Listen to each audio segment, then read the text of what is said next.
चलिए नया chapter start करते हैं। Arithmetic progressions, short form AP. सबसे पहले ये प्रोग्रेशंस क्या होती है? What are progressions? A list of numbers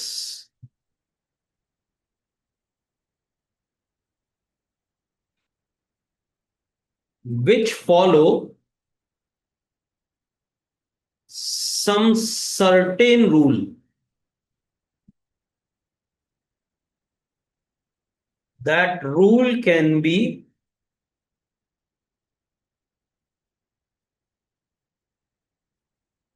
formula based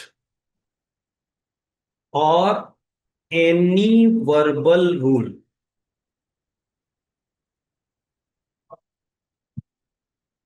एक लिस्ट ऑफ नंबर है हमारे पास। लिस्ट ऑफ नंबर मतलब जिनको नंबर्स को हमने कॉमा से सेपरेट कर करके लिखा हुआ है, लिस्ट ऑफ नंबर्स। लेकिन वो नंबर रैंडम नंबर्स नहीं है। उन नंबर्स में या तो कोई फॉर्मूला बेस्ड रिलेशन होना चाहिए या फिर कोई वर्बल रूल होना चाहिए उनके बीच में। तब तो हम क्या कहेंगे उनको, उस लिस्ट को क्या कहेंगे? प्रोग्रेशन कहेंगे। अदरवाइज नहीं। जैसे फॉर एग्जाम्पल इजी, यहां टर्म्स कैसे बन रही है, यहां नंबर्स कैसे आ रहे हैं?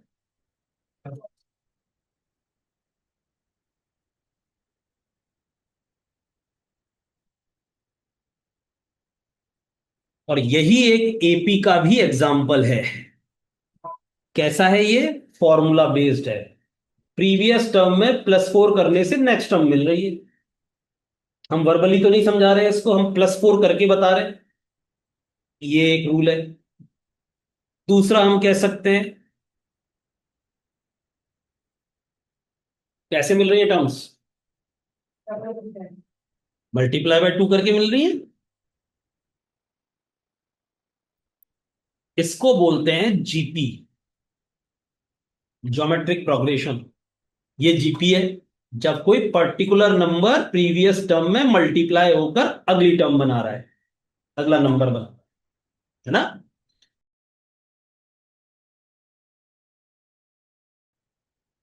क्या ये प्रोग्रेशन है या मैंने रैंडम नंबर लिखे हुए हैं?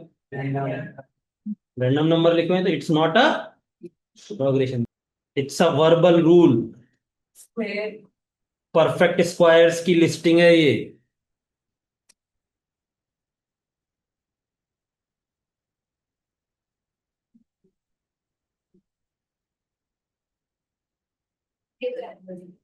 ये वर्बल रूल है ना।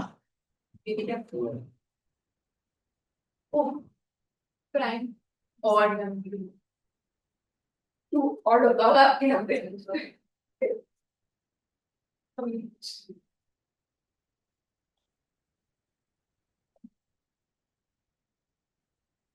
तो ऐसी कोई भी लिस्ट नंबर्स की जो किसी फॉर्मूला बेस्ड या वर्बल रूल को फॉलो करती हो, क्या होती है? एक प्रोग्रेशन होती है। तो यहां पर मैंने कुछ एग्जांपल्स आपके सामने प्रोग्रेशन के लिखे।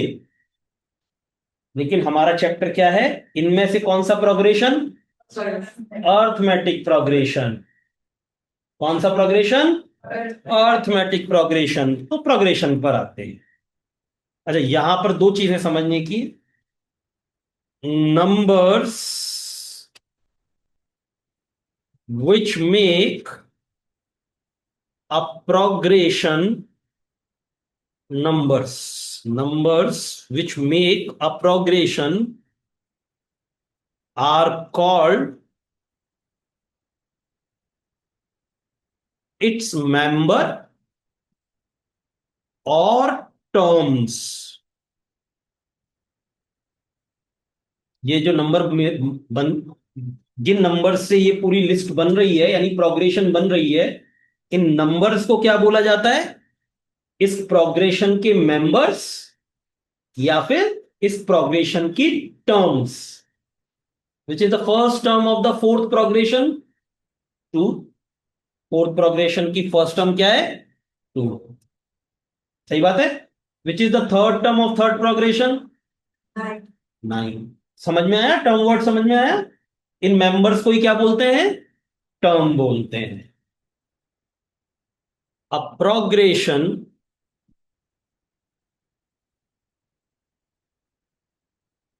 is called an AP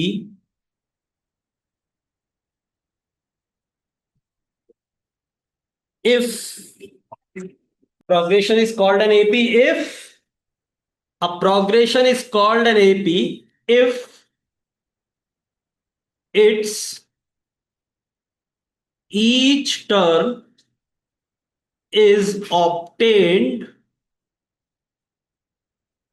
by adding a certain number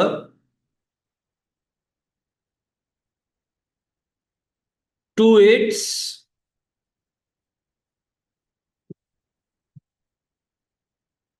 preceding term या प्रीवियस टर्म लिख लो, ज्यादा अच्छा वर्ड रहेगा तुम लोगों को समझने में। Previous term. क्या कह रही है डेफिनेशन? अच्छा, उससे पहले एक चीज और। Here this certain number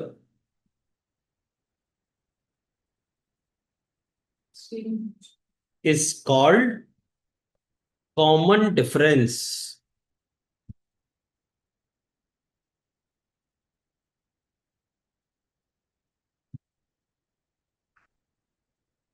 denoted by D. Arithmetic progression AP एक बाय पैरामेट्रिक प्रोग्रेशन कहलाती है। बाय पैरामेट्रिक मतलब इसको बनाने के लिए दो पैरामीटर्स पता होने जरूरी है, जिसमें से फर्स्ट पैरामीटर होता है first term and second parameter होता है कॉमन डिफरेंस डी। अगर ये दो चीज हमारे पास है तो हम एपी का कंस्ट्रक्शन कर सकते हैं। सही बात है। A5 can be obtained by A4 + D। किसी भी टर्म को कैसे शो किया जाता है? ए से, साथ में सबस्क्रिप्ट में हम उसका ऑर्डर लगा देते हैं। ठीक है, तो इसको A5 को क्या बोलेंगे हम? Fifth term. 5 किसको शो कर रहा है? उसके ऑर्डर को शो कर रहा है। A4 कैसे मिलेगी? A3 + D। थर्ड कैसे मिलेगी? A2 + D। और सेकंड कैसे मिलेगी? A1 + D। Now A1 given. A1 क्या होनी चाहिए? गिवन होनी चाहिए। ठीक है, तो क्या क्या चीज गिवन होनी चाहिए एपी बनाने के लिए? A1 और डी। इसलिए एपी को क्या बोला जाता है? Biparametric progression. इसके दो पैरामीटर्स होते हैं, यानी दो चीज पता होनी जरूरी है बनाने के लिए। So it is clear that to construct an AP, two parameters should be given या known, that is A1 the first term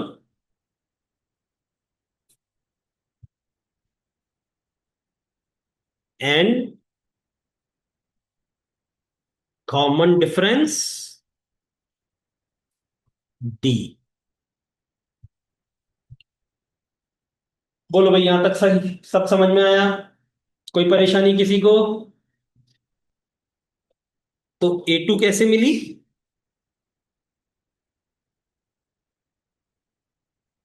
सही है।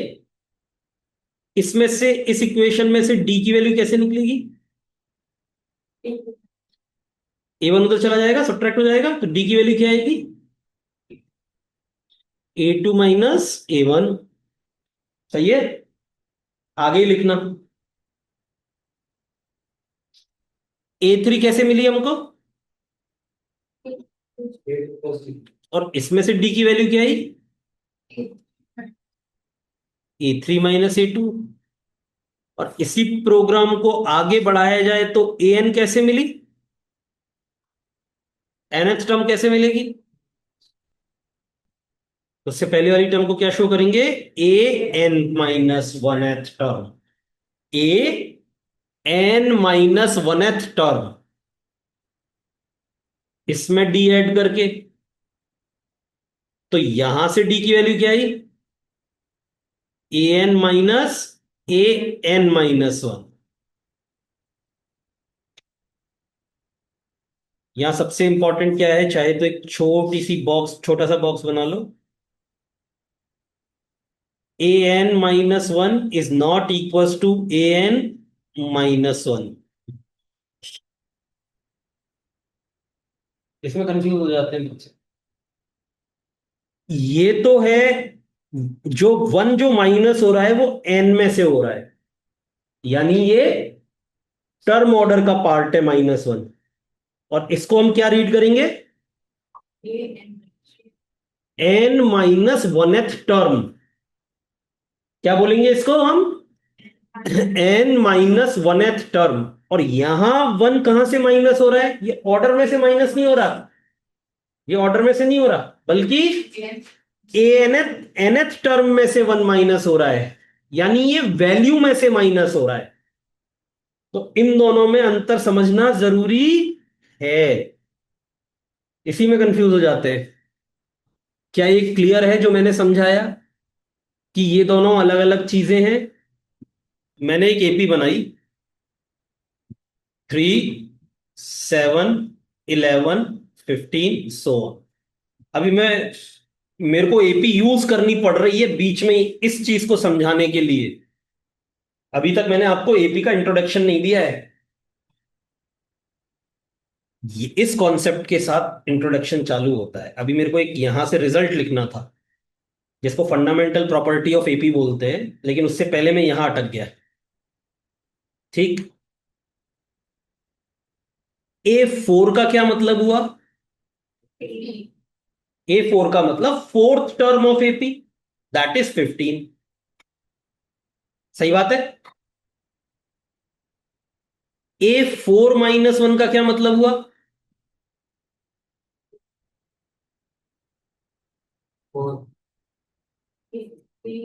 ये हुआ A3। वन कहां से माइनस हो रहा है? सबस्क्रिप्ट में से माइनस हो रहा है, ऑर्डर में से माइनस हो रहा है। तो 4 - 1 क्या होता है?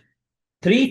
तो थर्ड टर्म को हम ऐसे भी लिख सकते हैं, A4 - 1। ठीक बात है। और इसकी वैल्यू क्या हुई? 11। और एक चीज मैं ये लिख रहा हूं, A4 - 1। इसका मतलब क्या हुआ? मैं A4 की वैल्यू में से वन माइनस कर रहा हूं। तो A4 की वैल्यू क्या है हमारे पास ऊपर? तो ये हो गया 15 - 1 14। अब अंतर समझ में आया मैं क्या समझाना चाह रहा हूं? ये कॉन्सेप्ट क्लियर हुआ, ये बहुत काम आएगा। और बहुत फ्रीक्वेंटली मिस्टेक होती है अगर ये समझ में नहीं आता है। अब ऊपर वाले जो हम चल रहा था हमारा प्रोग्राम, अब वहां से देखो, ये सब किसकी वैल्यूज हैं? सब डी की वैल्यू है। और डी तो एक ही है ना, तो इसका मतलब अबव इक्वेशन से क्या आएगा? So by above equations, so by above equations D is equal to, D is equal to A2 minus A1 और A3 माइनस A2। और अब तू, हाँ, A4 माइनस A3 और डैश डैश डैश, शाबाश, an minus 1. This is called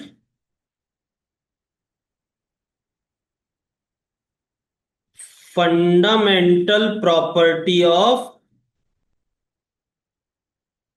NAP. Fundamental property of an AP. किसी भी progression को एपी तभी माना जाएगा जब succeeding term minus preceding term की value throughout the series same रहेगी. एक जगह भी नहीं बिगड़नी चाहिए. अगर एक जगह भी ये रिजल्ट बिगड़ा तो एपी नहीं है, तो वो एपी नहीं है.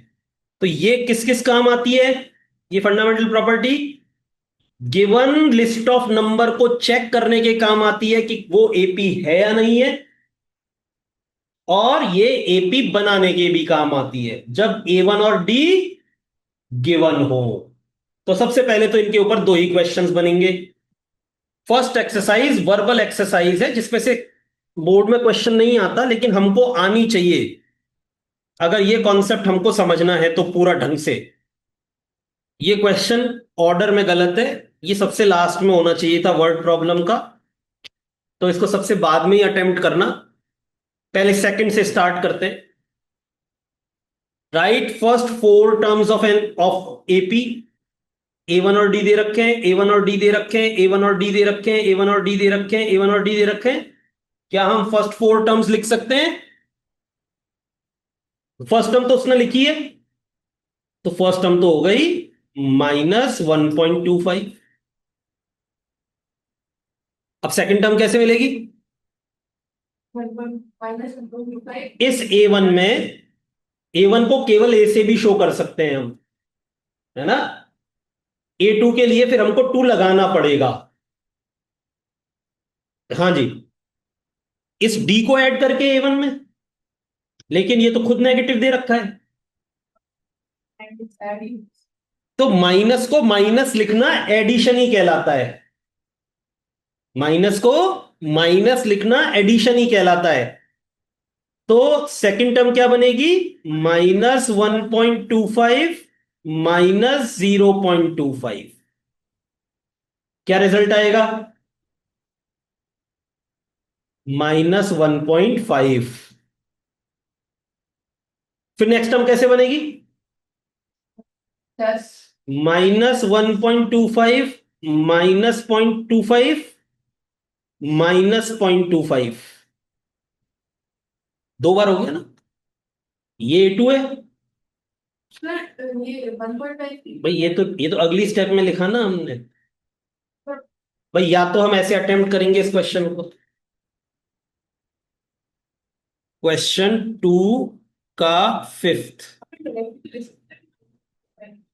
ए दे रखा है हमको -1.25, डी दे रखा है हमको -0.25. तो यहां A2 लिखेंगे और A2 निकाल लेंगे हम. फिर -1.25 -0.25 इज इक्वल टू -1.5.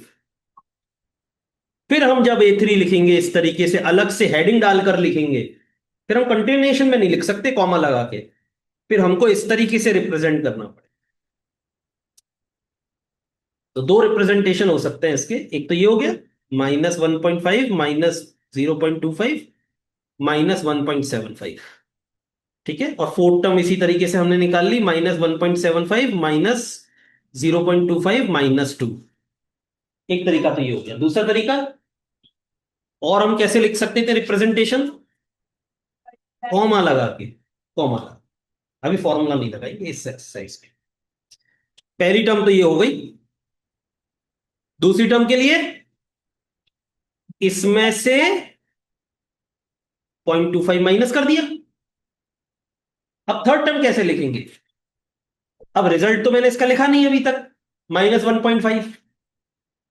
तो कैसे लिखूं मैं थर्ड टर्म? तो इसमें से एक बार और डिफरेंस माइनस कर दो, कॉमन डिफरेंस को।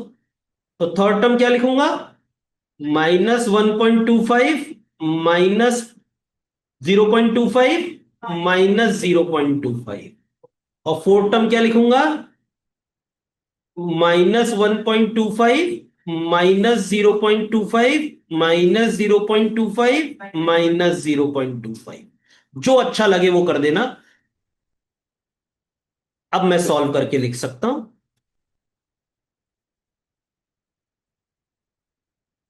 ऊपर वाला रिप्रेजेंटेशन या नीचे वाला रिप्रेजेंटेशन, जो अच्छा लगे। क्लियर है यहां तक, पक्का। और बेटा इसमें फिर एक जो सबसे अच्छा क्वेश्चन माना जाता है वो यही माना जाता है चेकिंग वाला, which of the following are APs and which are not. किसके ऊपर बेस्ड है ये question, fundamental property of AP के ऊपर बेस्ड है। थ्रू आउट द सीरीज जहां तक उसने लिख के बताई है वहां तक अगर डी की वैल्यू सेम आ रही है तो एपी है, नहीं आ रही है तो नहीं है। सिंपल। क्लियर।